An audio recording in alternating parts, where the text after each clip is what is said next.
के इस कार्यक्रम के शुभ अवसर पर मंच पर उपस्थित भारत की माननीय राष्ट्रपति श्रीमती द्रौपदी मुर्मू जी, माननीय सूचना प्रसारण राज्य मंत्री श्री एल मुरुगन जी, सचिव श्री अपूर्व चंद्रा जी, मंच पर उपस्थित सभी ज्यूरी मेंबर्स, चेयरमैन, यहाँ पर उपस्थित सभी अवार्ड विनर्स, फिल्म जगत से जुड़े हुए सभी महानुभाव, देवी और सज्जनों और मीडिया से आए हुए मेरे प्रिय मित्रों, मैं सबसे पहले तो आप सबकी तरफ से माननीय राष्ट्रपति श्रीमती द्रौपदी मुर्मू जी का बहुत बहुत स्वागत अभिनंदन करता हूं।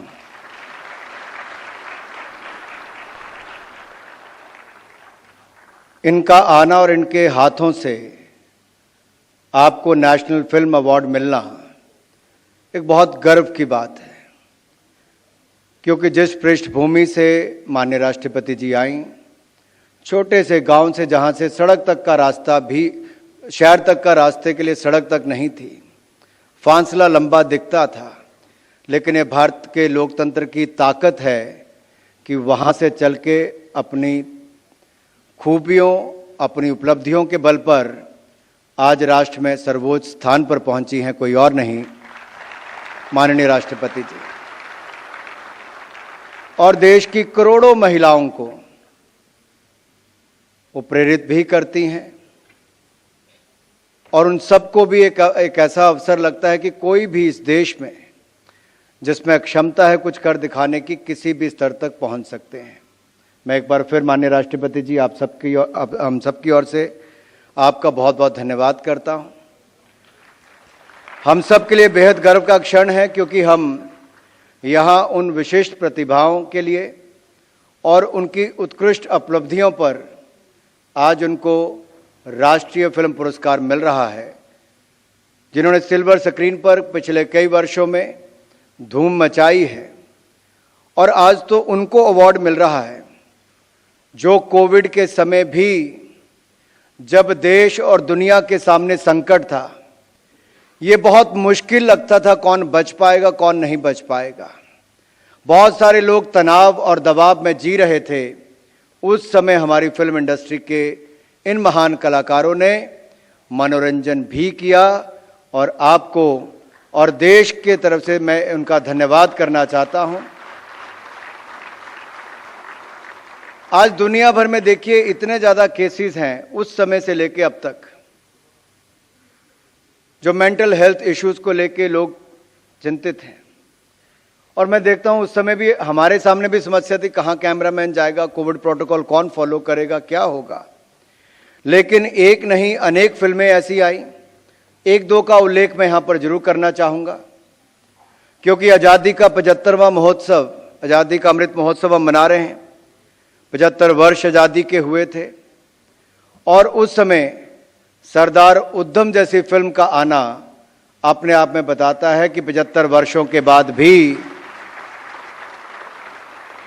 देश उन स्वतंत्रता सेनानियों को भूला नहीं, बल्कि उनसे प्रेरणा लेता है। और हमारी फिल्म इंडस्ट्री भी आज की और भविष्य की पीढ़ियों को प्रेरित करने के लिए ऐसी फिल्में बनाती हैं।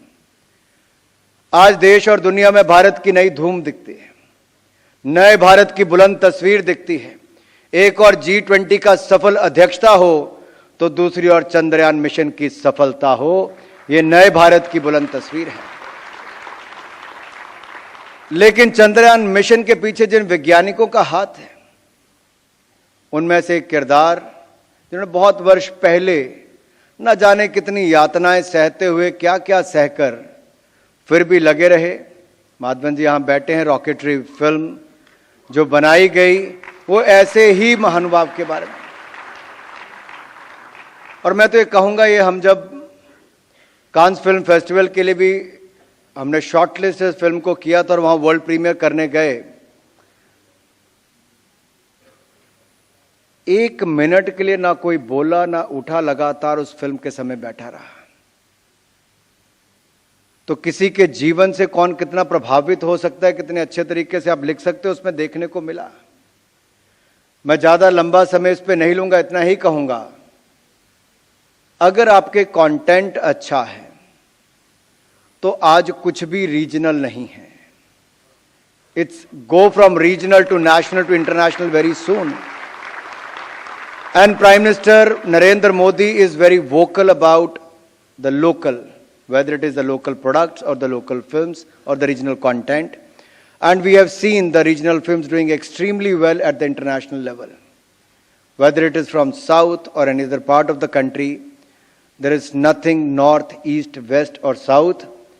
This is Indian film industry. Bharat की फिल्मों ने गूंज की है। हम इनको क्षेत्रों में ना बांट के चले।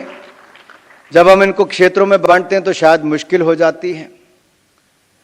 और मैं अपना अनुभव कई बार बताता हूं, क्योंकि मेरे पास युवा कार्यक्रम और खेल विभाग भी है। तो सेंट्रल एशिया का एक बड़ा डेलीगेशन आया था, तो उसमें 80-100 युवा थे। जब उन्होंने अपनी ओर से कुछ कर दिखाने का अनुरोध किया तो मुझे लगा शायद वो अपने देश का कुछ नृत्य करेंगे, कुछ गाएंगे। लेकिन उन 5 देशों के युवाओं ने भारतीय फिल्म इंडस्ट्री के गाने गाए और इंस्ट्रूमेंट भी उन्होंने बजाए। ये दिखाता है कि हमारा फिल्म जगत केवल देश की इन सीमाओं के अंदर नहीं, सीमाओं के बाहर भी उनकी बहुत बड़ी धूम है, उनके काम की पहचान है।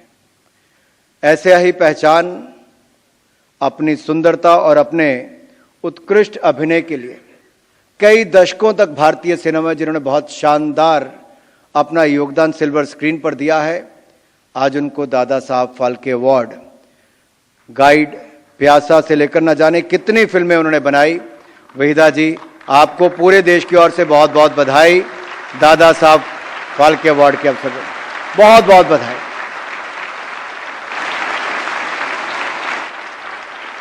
और मैं कह सकता हूं, ये फिल्में कहीं एक पीढ़ी तक सीमित नहीं होती हैं, ये कई पीढ़ियों तक प्रेरित करती हैं। ना आपको देख के कितनी महिलाएं इस फिल्म के क्षेत्र, फिल्म जगत के क्षेत्र में आई होंगी।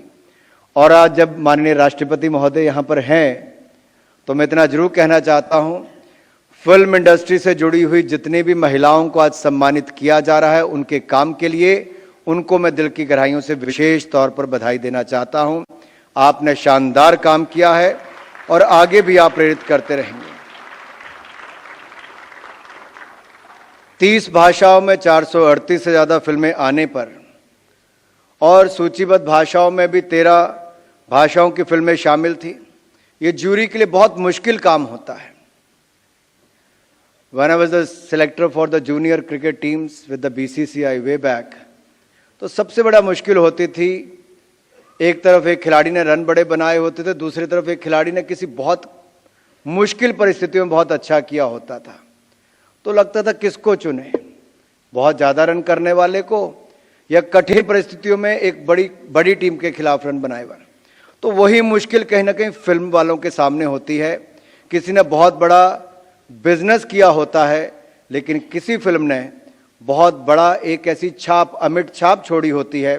शायद वो बॉक्स ऑफिस पे हिट हो ना हो, लेकिन बहुत सारे लोगों के दिलों को जीतने का काम करती है। तो बहुत मुश्किल काम हमारी ज्यूरी ने भी किया है। मैं उनको भी आभार प्रकट करता हूं कि इस मुश्किल परिस्थितियों में भी 450 से ज्यादा फिल्मों के लगभग आपने देखी और उसको फाइनल किया। आज भाषण का समय नहीं है, लेकिन इतना कहूंगा, फिल्म जगत की बहुत लंबे समय से मांग थी कि जितना हम कमाते नहीं उतने से ज्यादा पायरेसी में उड़ जाता है। और ये कई वर्षों तक आपकी मांग किसी ने पूरी नहीं की। प्रधानमंत्री नरेंद्र मोदी जी की सरकार ने, हमने स्वयं पिछले पार्लियामेंट सेशन में सिनेमाटोग्राफ एक्ट को पास करवा दिया है। पायरेसी के खिलाफ एक बड़ी जंग हम सब लड़ रहे हैं और उसमें सरकार आपके साथ खड़ी है। मेरा अनुरोध फिल्म देखने वालों से भी रहेगा और फिल्म जगत के लोगों से भी, अगर आपको भी कहीं लगे कि कुछ अभी भी पायरेसी हो रही है तो आप हमें सूचित करें, उसके खिलाफ कड़ी से कड़ी कार्रवाई करेंगे। Animation, visual effect, gaming and comics, AVGC is a new sector and a growing sector.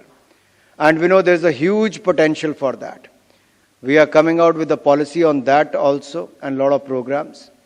And I'm sure India, who's known as a storyteller, country of storytellers, is going to do well. I said it in the past, I'll say it today also, that India has all the potential, not only to be the largest filmmaker, but India is going to be the content hub of the world.